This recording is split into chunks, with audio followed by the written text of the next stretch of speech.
Genesis Kabanata 3, Berso 1-24. Ang ahas nga ay lalong tuso kaysa alinman sa mga hayop sa parang nanilikha ng Panginoong Diyos. At sinabi niya sa babae, tunay bang sinabi ng Diyos, huwag kayong kakain sa alinmang punong kahoy sa halamanan.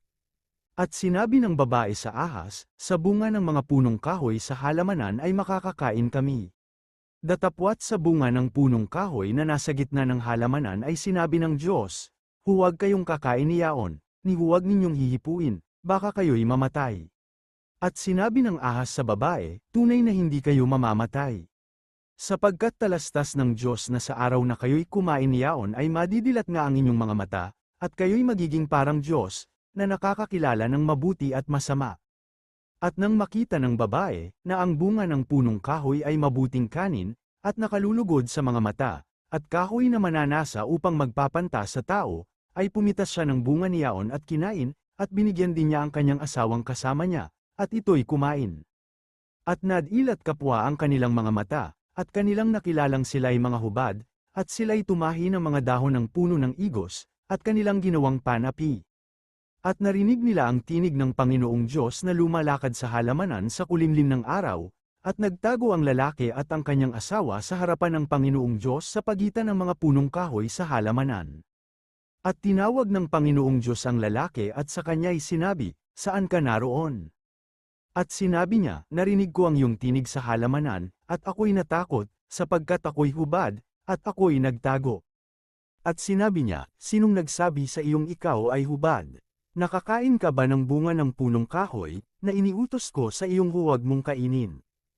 At sinabi ng lalaki, ang babaeng ibinigay mong aking kasamayan, ay siyang nagbigay sa akin ng bunga ng punong kahoy at aking kinain. At sinabi ng Panginoong Diyos sa babae, ano itong iyong ginawa?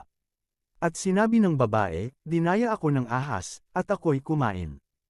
At sinabi ng Panginoong Diyos sa ahas, sapagkat ginawa mo ito, ay sumpain ka ng higit sa lahat ng hayop, at ng higit sa bawat ganid sa parang, ang iyong tiyan ang ilalakad mo, at alabok ang iyong kakanin sa lahat ng mga araw ng iyong buhay. At papag-aalitin ko ikaw at ang babae, at ang iyong binhi at ang kanyang binhi, ito ang dudurog ng iyong ulo, at ikaw ang dudurog ng kanyang sakong. Sinabi niya sa babae, pararamihin kong lubha ang iyong kalumbayan at ang iyong paglilihi, mangganganak kang may kahirapan, at sa iyong asawa ay pahihinuhod ang iyong kalooban, at siya'y papapanginoon sa iyo. At kay Adam ay sinabi, sapagkat iyong dininig ang tinig ng iyong asawa, at kumain ka ng bunga ng punong kahoy na aking iniutos sa iyo na sinabi, huwag kang kakain niyaon, sumpain ang lupa dahil sa iyo, kakain ka sa kanya sa pamamagitan ng iyong pagpapagal sa lahat ng mga araw ng iyong buhay.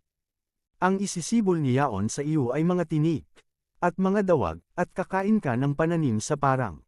Sa pawis ng iyong mukha ay kakain ka ng tinapay, hanggang sa ikaw ay mauwi sa lupa, sapagkat diyan ka kinuha, sapagkat ikaw ay alabok at sa alabok ka uuwi.